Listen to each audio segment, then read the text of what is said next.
Hi friends, welcome to my YouTube channel SR Academy Hindi. तो आज का वीडियो होने वाला है इग्नू का जो पीजीडीटी कोर्स है उसका जो प्रोजेक्ट वर्क है एमटीटीपी 006। तो इसका पार्ट 1 वीडियो जिसमें हमने बताया था कि आप प्रोजेक्ट प्रपोजल कैसे बनाएंगे, उसको कैसे सेंड करेंगे, उसमें क्या क्या चीजें होती है। तो ये उसी का पार्ट 2 है। अब तक जिन लोगों ने भी प्रोजेक्ट प्रपोजल सबमिट किया होगा उनका अप्रूवल आ गया होगा। तो आज हम लोग बात करेंगे कि जैसे ही आपका प्रोजेक्ट प्रपोजल का अप्रूवल आ जाता है उसके बाद आपका कौन कौन सा स्टेप होने वाला है, कैसे आप पूरा प्रोजेक्ट बनाएंगे, ट्रांसलेशन करते समय आप किन किन बातों का ध्यान रखेंगे, अनुवाद किए टिप्पणी कैसे लिखेंगे, और फाइनली आपको कौन कौन से पेजेस लगाने हैं, किन किन चीजों को उसमें सम्मिलित करना है जो आपका फाइनल प्रोजेक्ट होगा, और उसको आपको कहाँ पे सेंड करना है, यानी प्रोजेक्ट को कैसे सबमिट करना है। तो आइए आज का वीडियो शुरू करते हैं। और अगर आप लोग चैनल पे नए हैं तो चैनल को जरूर से जरूर सब्सक्राइब कर लीजिएगा। तो सबसे पहले बात करते हैं अनुवाद परियोजना। तो अनुवाद परियोजना कार्य निष्पादन के विभिन्न चरण। तो पहला चरण जो था परियोजना प्रस्ताव का निर्माण और प्रस्तुति। तो सबसे पहले आपने प्रोजेक्ट प्रपोजल बना लिया होगा और उसको आपने सेंड कर दिया होगा। अगर आपने अभी तक नहीं बनाया है या फिर आप नेक्स्ट सेशन वाले स्टूडेंट्स हैं जिनको अभी प्रोजेक्ट प्रपोजल बना के सेंड करना है या सबमिट करना है, तो वो लोग मेरा पार्ट 1 वीडियो देख लेंगे। मैं उस वीडियो का लिंक डिस्क्रिप्शन में दे दूंगा। तो इस वीडियो में हम लोग बात करने वाले हैं सेकंड स्टेप और थर्ड स्टेप की। तो प्रोजेक्ट प्रपोजल का अप्रूवल आपका आ गया होगा, उसके बाद आपका क्या स्टेप होने वाला है उस पर हम लोग चर्चा करने वाले हैं। तो चलिए सबसे पहले बात कर लेते हैं अनुवाद परियोजना प्रस्ताव की स्वीकृति।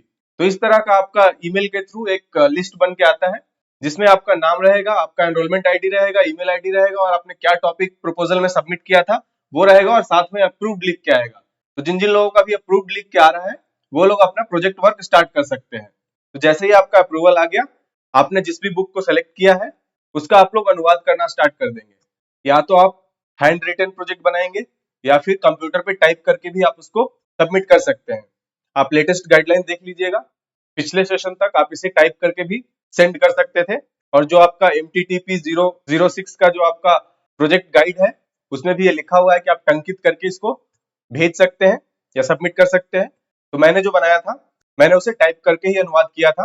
तो इस तरह से भी आप अनुवाद कर सकते हैं। अब मैं आपको दिखा देता हूँ कि मैंने कौन सा बुक और उसका कौन सा चैप्टर अनुवाद के लिए सेलेक्ट किया था, प्रोजेक्ट प्रपोजल में भेजा था, और उसका मैंने अनुवाद कैसे किया था। तो आइए देख लेते हैं। तो मैंने इस बुक को अनुवाद के लिए सेलेक्ट किया था, the design of everyday things by Don Norman. और इस बुक का मैंने चैप्टर 1 और चैप्टर 2 दो चैप्टर मैंने सेलेक्ट किया था इसको अनुवाद के लिए। ये देखिए चैप्टर 1 और चैप्टर 2, तो लगभग मेरे 67 पृष्ठ थे इसमें, और इसका मैंने अनुवाद प्रपोजल के लिए भेजा था। और जब मेरा प्रपोजल अप्रूव होके आ गया उसके बाद मैंने इस पे काम करना स्टार्ट कर दिया।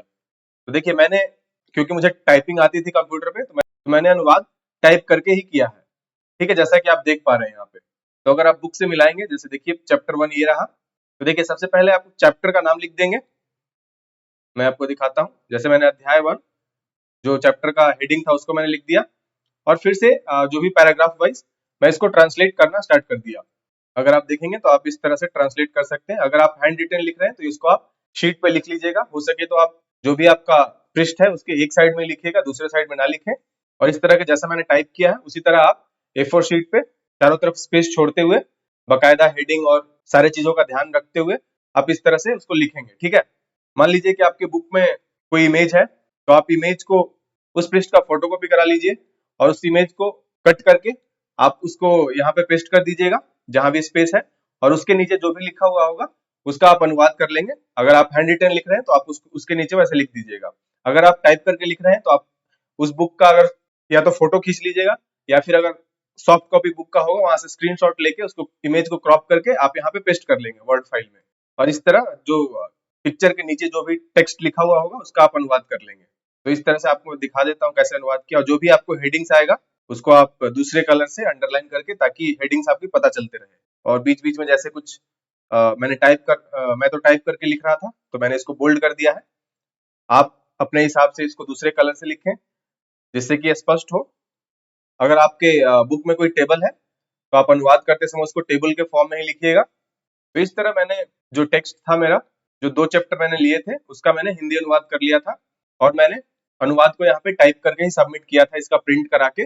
बाकी इसके साथ जो भी डॉक्यूमेंट्स आपको लगाने थे वो सारे लगा के मैंने इसको प्रिंट करा के और उसका स्पाइरल बाइंडिंग करा दिया था, और उसको मैंने पोस्ट के थ्रू सेंड कर दिया था। तो ये तो हो गया कि आप अनुवाद कर लेंगे।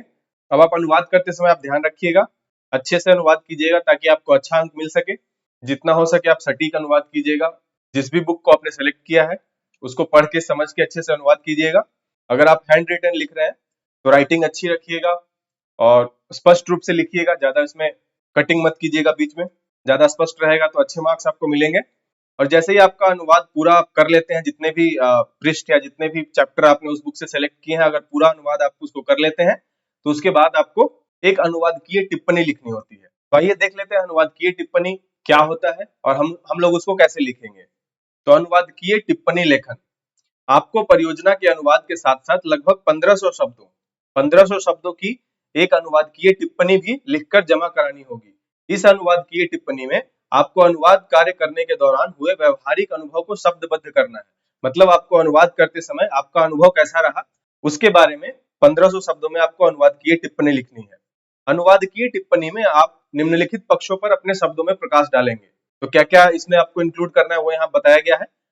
अनुवाद कार्य में प्रयुक्त पद्धति, मतलब कौन कौन सी पद्धति आपने अनुवाद कार्य में अपनाई है, जैसे कि शब्दानुवाद हो गया, भावानुवाद हो गया, पूर्ण अनुवाद हो गया, आंशिक अनुवाद हो गया, लिप्यंतरण हो गया, रूपांतरण, छायानुवाद और अनुवाद में कुछ जोड़ना छोड़ना आदि पक्षों पर जो भी अनुवाद की विभिन्न पद्धतियां होती है, प्रयुक्तियां होती है, आपने उनमें से किन किन का इस्तेमाल किया है उसका उदाहरण देते हुए आप अपने जो भी अनुवाद आपने किया है उससे उदाहरण उठाते हुए आप इन सब बातों का उल्लेख करेंगे कि आपने अनुवाद कार्य करते समय आपने किन किन पद्धतियों का इस्तेमाल किया था, कहाँ आपने शब्दानुवाद किया, कहाँ आपने भावानुवाद किया, कहाँ आपने कुछ जोड़ा, कहाँ आपने कुछ छोड़ दिया और कहाँ आपने लिप्यंतरण जैसी पद्धति का उपयोग किया है। ठीक है, इस तरह से आप अपने व्यवहारिक अनुभव को इसमें शामिल करेंगे। उसके बाद और क्या इसमें मेंशन करना होता है, अनुवाद कार्य में प्रयुक्त उपकरणों अर्थात आपने जिन कोशों का उपयोग किया हो उनका उल्लेख करना। मतलब आपने कोई शब्दकोश यूज किया होगा, डिक्शनरी का यूज किया होगा अनुवाद करते समय किसी शब्द का अर्थ देखने के लिए, तो उन सब का भी वर्णन इसमें करेंगे। अगर आपने किसी सॉफ्टवेयर का यूज किया है, आपने गूगल ट्रांसलेट का यूज किया है, इंटरनेट की सहायता ली है, तो उन सब उपकरणों का भी उल्लेख आप अपने अनुवादकीय टिप्पणी में करेंगे। उसके बाद पाठ में सांस्कृतिक और तकनीकी कठिनाइयां, आपको अनुवाद करते समय कुछ सांस्कृतिक या तकनीकी स्तर पर कठिनाइयां आई, आप उसका अनुवाद सही से नहीं कर पा रहे थे, उन कठिनाइयों का भी वर्णन आपको अनुवादकीय टिप्पणी में लिखनी है। उसी तरह भाषिक और पाठ परक चुनौतियां अगर आपने कुछ फेस की है अनुवाद अनुवाद करते समय तो उसका भी उल्लेख आपको अनुवादकीय टिप्पणी में करनी है। परियोजना कार्य का अनुवाद करने के दौरान आपने जिन बिंदुओं के आलोक में अलग से सामग्री नोट की है उन्हें आप अपनी मत प्रस्तुति में इस अनुवादकीय टिप्पणी में उदाहरणों के रूप में उद्धृत करें। इससे आपकी अनुवादकीय टिप्पणी सटीक एवं प्रभावी सिद्ध होगी। तो जैसे आप जगह जगह पे आप अपने अनुवाद करते समय जैसे आपको कोई कठिनाई आई तो आप उसका एक सेंटेंस और उसका अनुवाद आपने किस तरह उस चुनौती से पार पाया, या फिर आपने कहीं पे शब्दानुवाद कहीं पे भावानुवाद किया है तो उसके उदाहरण आप अनुवादकीय टिप्पणी में अगर इंक्लूड करेंगे तो आपका जो अनुवादकीय टिप्पणी होगा वो बेहतर होगा। मैं आपको दिखा देता हूँ कि मैंने अनुवाद करते समय अनुवादकीय टिप्पणी कैसे लिखी थी, जिससे आपको एक आइडिया हो जाएगा कि अनुवादकीय टिप्पणी आपको कैसे लिखनी है। तो चलिए देखते हैं। तो देखिए मैंने अनुवादकीय टिप्पणी इस तरह से लिखी थी। मैं आपको कुछ इसमें से कुछ हिस्से मैं आपको पढ़ के बता देता हूँ। परियोजना कार्य हेतु डॉन नॉर्मन की बहुचर्चित पुस्तक the design of everyday things के 2 अध्याय the psychopathology of everyday things और the psychology of everyday action पृष्ठ संख्या 1 से 73 का हिंदी अनुवाद किया गया है, जिसकी अनुवादकीय टिप्पणी यहाँ प्रस्तुत की जा रही है। उसके आगे हमने लिखा है डॉन नॉर्मन की पुस्तक the design of everyday things एक महत्वपूर्ण और प्रभावशाली कृति है जिसने डिजाइन की दुनिया में एक महत्वपूर्ण भूमिका निभाई है। यह पुस्तक न केवल डिजाइन सिद्धांतों और प्रक्रियाओं का विश्लेषण करती है बल्कि उपयोगकर्ताओं के अनुभवों और व्यवहारों को भी गहराई से समझने में मदद करती है।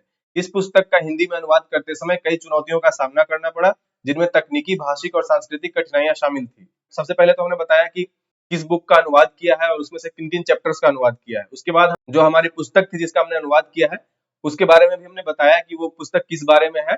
उसके बाद हमें अनुवाद करते समय किन किन चुनौतियों का सामना करना पड़ा उसका एक संक्षेप में हमने विवरण दिया है इंट्रोडक्शन में। तो देखिए इस अनुवादकीय टिप्पणी का उद्देश्य इन चुनौतियों और अनुभवों का विस्तार से वर्णन करना है। इसमें अनुवाद कार्य में प्रयुक्त पद्धतियों, उपकरणों और प्रक्रियाओं का वर्णन किया जाएगा ताकि यह स्पष्ट हो सके कि एक प्रभावी और सटीक अनुवाद के लिए किन तत्वों पर ध्यान देना आवश्यक है। इसके अलावा सांस्कृतिक और तकनीकी कठिनाइयों का सामना कैसे किया गया और भाषिक और पाठ परक चुनौतियों को कैसे हल किया गया इस पर भी चर्चा की जाएगी। उसके बाद हमने अनुवाद कार्य में प्रयुक्त पद्धति एक हेडिंग डाला है और उसमें देखिए मैंने लिखा है कि प्रमुख पद्धतियों में शब्दानुवाद, भावानुवाद, लिप्यंतरण और पूर्ण अनुवाद शामिल है। उसमें हमने शब्दानुवाद पहले डाला, तो हमने किन किन शब्दों का शब्दानुवाद किया है उसका हमने यहाँ पे दिया है, जैसे कि जब पुस्तक में किसी विशेष तकनीकी शब्दावली का प्रयोग हुआ, जैसे कि अफोर्डेंसेस, कॉन्स्टेंट्स और फीडबैक, तो शब्दानुवाद की पद्धति का उपयोग किया गया। अफोर्डेंसेस का अनुवाद सामर्थ्य के रूप में किया गया है। तो इस तरह से हमने देखिए यहाँ पे एक टेबल भी बना दिया है, अंग्रेजी के शब्द और उसका शब्दानुवाद। तो अनुवाद करते समय जिन जिन शब्दों का मैंने शब्दानुवाद किया था, उसमें से कुछ ऐसे मुख्य रूप से जो शब्द है उसको मैंने छाट के उसका अंग्रेजी का शब्द जो था और उसका मैंने शब्दानुवाद किया, उसको मैंने यहाँ पे एक टेबल के फॉर्म में यहाँ पे दिखा दिया है। उसके बाद हमने किन किन शब्दों का भावानुवाद किया है या किन किन वाक्यों का हमने भावानुवाद किया है, उसका वर्णन हमने अगले पैराग्राफ में किया है। और यहाँ पे देखिए एक उदाहरण लेते हुए मूल पाठ क्या था और उसका हमने भावानुवाद किस तरह से किया है, उसका वर्णन भी मैंने यहाँ पे कर दिया है। उसके बाद लिप्यंतरण, तो कुछ वर्ड्स का मैंने देवनागरी लिपि में लिप्यंतरण किया था, तो उसका मैंने यहाँ पे वर्णन कर दिया। जैसे डिजाइन को मैंने डिजाइन ही लिखा था, हार्डवेयर को हार्डवेयर लिखा था, तो उसका यहाँ पे वर्णन किया गया है। पूर्ण अनुवाद उसके बाद, तो पूर्ण अनुवाद जहां जहां किया गया था उसका मैंने यहाँ पे वर्णन कर दिया है। उसके बाद दूसरा हेडिंग था अनुवाद कार्य में प्रयुक्त उपकरण। तो मैंने कौन कौन से डिक्शनरी यूज किया, मैंने यहाँ पे पहला यूज किया था ऑक्सफोर्ड इंग्लिश हिंदी डिक्शनरी, तो उसका मैंने वर्णन यहाँ पे कर दिया है। गूगल ट्रांसलेट का यूज किया था, उसका मैंने यहाँ पे वर्णन किया है। और गूगल ट्रांसलेट करते हुए मैंने देखिए क्या लिखा है, कुछ सामान्य शब्दों और वाक्यांशों के लिए गूगल ट्रांसलेट का उपयोग किया गया, हालांकि तकनीकी और जटिल पाठों के लिए इसका उपयोग सीमित रखा गया, क्योंकि इसका अनुवाद हमेशा सटीक नहीं होता। गूगल ट्रांसलेट का उपयोग त्वरित संदर्भ के लिए किया गया और फिर परिणामों की समीक्षा कर उचित सुधार किए गए। गूगल ट्रांसलेट के प्रयोग में यह देखा गया कि अनुवाद का अर्थ सही हो और उसे संपादित करके सही रूप में प्रस्तुत किया जा सके। उदाहरण के लिए मैंने दिया है, तो जैसे मैंने जो अंग्रेजी का सेंटेंस था उसको मैंने दे दिया और गूगल क्या ट्रांसलेट करके दिया उसका दिया, और फिर मैंने गूगल का जो ट्रांसलेट किया हुआ था उसमें कैसे सुधार करके उसको सही किया। तो इस तरह का वर्णन मैंने अनुवाद की टिप्पणी में किया है। उसके बाद अनुवाद सॉफ्टवेयर, उसका भी मैंने यहाँ पे उसकी भी चर्चा मैंने यहाँ पे कर दी है। अब तीसरा हेडिंग मेरा था पाठ में सांस्कृतिक और तकनीकी कठिनाइयां। तो मैंने पहले सांस्कृतिक कठिनाइयों का वर्णन किया है। देखिए इसमें क्या लिखा है, मैं कुछ लाइनें आपको पढ़ के बता देता हूँ। डॉन नॉर्मन की पुस्तक में कई सांस्कृतिक संदर्भ हैं जो पश्चिमी समाज के परिप्रेक्ष्य में समझने में आसान है, लेकिन हिंदी पाठकों के लिए संदर्भ अपरिचित हो जाते हैं। तो इस तरह का मैंने वर्णन किया है। यहाँ पे क्या तकनीकी कठिनाइयां आई थी उसका भी मैंने वर्णन किया है। उसके बाद भाषिक और पाठ परक चुनौतियां, तो अनुवाद करते समय क्या भाषिक चुनौतियां आई, क्या पाठ परक चुनौतियां आई, उसका मैंने वर्णन कर दिया है। और उसके बाद एक निष्कर्ष लिख दिया मैंने। निष्कर्ष में मैंने क्या लिखा है, उपरोक्त अनुभवों और चुनौतियों के आधार पर यह स्पष्ट है कि डॉन नॉर्मन की पुस्तक डिजाइन ऑफ एवरीडे थिंग्स का हिंदी में अनुवाद करना एक विस्तृत और सोच समझकर किया गया कार्य है। यह अनुवाद न केवल तकनीकी शब्दावली को सरल और सटीक रूप में प्रस्तुत करता है, बल्कि पाठक को विषय की गहन समझ भी प्रदान करता है। अनुवाद कार्य में प्रयुक्त पद्धतियां, उपकरण, सांस्कृतिक और तकनीकी कठिनाइयां और भाषिक चुनौतियों का वर्णन यह दिखाता है कि अनुवाद एक जटिल और बहुस्तरीय प्रक्रिया है, जिसमें गहन सोच, निरंतर परिश्रम और सांस्कृतिक संवेदनशीलता की आवश्यकता होती है। इस तरह अनुवाद कार्य में न केवल भाषा का ज्ञान महत्वपूर्ण है, बल्कि उस भाषा के संस्कृति और तकनीकी पहलुओं की भी गहन समझ आवश्यक है। यह अनुभव यह भी सिखाता है कि अनुवाद एक कला है जिसमें सृजनात्मकता, धैर्य और सतर्कता की आवश्यकता होती है। इस अनुवाद कार्य ने यह भी स्पष्ट किया कि एक सफल अनुवाद वह है जो पाठक को मूल लेखक के विचारों और भावनाओं से जोड़ सके और उसे विषय की गहरी समझ प्रदान कर सके। तो इस तरह से आप देखेंगे 1500 शब्दों में इन सब की चर्चा करते हुए, जो भी मैंने आपको बताया उन सब की चर्चा करते हुए 1500 शब्दों में मैंने अनुवाद की टिप्पणी लिखी है। इसको भी मैंने टाइप किया था। अगर आप हैंड रिटन लिख रहे हैं पूरा, तो आप अनुवाद की टिप्पणी भी हैंड रिटन ही लिखेंगे। तो मैंने बता दिया कि अनुवाद की टिप्पणी में आप किन किन चीजों का उल्लेख करेंगे। तो आप इस तरह से, आप जब आपका पूरा अनुवाद हो जाए तो आप अनुवाद की टिप्पणी जिस भी बुक या जिस भी चैप्टर का आप अनुवाद कर रहे हैं उसका संदर्भ लेते हुए आप इसको इस तरह से अनुवाद की टिप्पणी आप लोग लिख लेंगे। उम्मीद है कि आपको ये समझ में आ गया होगा। अब आगे चलते हैं। अब नेक्स्ट स्टेप क्या है आपका, आपने देखिए अनुवाद कर लिया, आपने अनुवाद की टिप्पणी लिख ली। अब अनुवाद परियोजना की मूल्यांकन हेतु प्रस्तुति, मतलब अब उसको आप अरेंज करेंगे। अनुवाद परियोजना कार्य को संपन्न करने के बाद आप यह ध्यान रखें कि विभिन्न सामग्रियों को निम्नलिखित क्रम में प्रस्तुत करें। तो अब आपको ध्यान में रखना है कि आप इसको कैसे अरेंज करेंगे, किन किन चीजों को इसमें इंक्लूड करना है। तो अगर आप हैंड रिटन है आपका, तो आप उसको एक फाइल में आप सारे पृष्ठों को संलग्न करेंगे, या फिर अगर आप चाहें तो आपका हैंड रिटन का भी आप स्पाइरल बाइंडिंग करा सकते हैं। क्योंकि मैंने टाइप करके लिखा था, तो मैंने उसका प्रिंट निकलवाया सारे पृष्ठों का और उसको मैंने स्पाइरल बाइंडिंग करा लिया था इस क्रम में लगाते हुए। तो मैं आपको बता देता हूं कि आप किस किस क्रम में कौन कौन से आप डॉक्यूमेंट लगाएंगे। तो देखिए सबसे पहला जो आपका पृष्ठ रहेगा अनुवाद परियोजना का प्रथम पृष्ठ। तो अगर आपके पास वो गाइड है MTTP 06 का, अगर आपके पास गाइड है उसमें आप लास्ट में जाएंगे तो एनेक्स्चर में ये पृष्ठ आपका दिया हुआ है। तो इसमें आपको कुछ कुछ डिटेल्स आपके भरने हैं, जैसे topic of the translation project. तो इन सब डिटेल को भर के इसको आप फर्स्ट पृष्ठ पे लगाएंगे, ठीक है। ये आपका पहला पृष्ठ होने वाला है।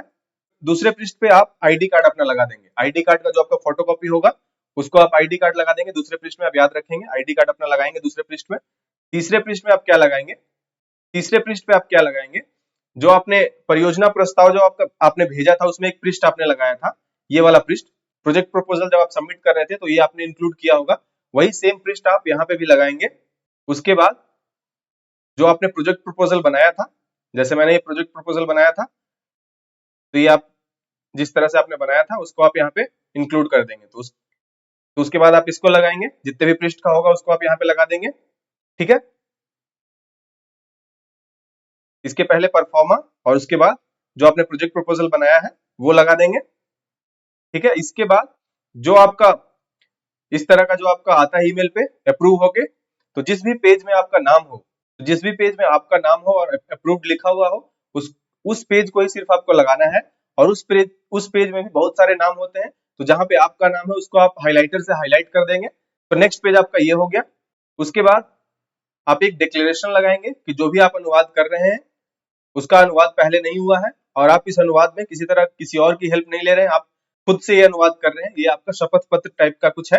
तो उसके बाद आप ये लगा देंगे। ये भी आपको MTTP 06 का जो आपका गाइड है उसके लास्ट पेजेस में एनेक्स्टर में ये भी आपको मिल जाएगा। ठीक है, तो उसके बाद आप ये लगा देंगे। इसके बाद आप क्या लगाएंगे, इसके बाद जो आपने अनुवाद किया है जितने भी पृष्ठ का आपका है उसको आप लगा देंगे पूरा।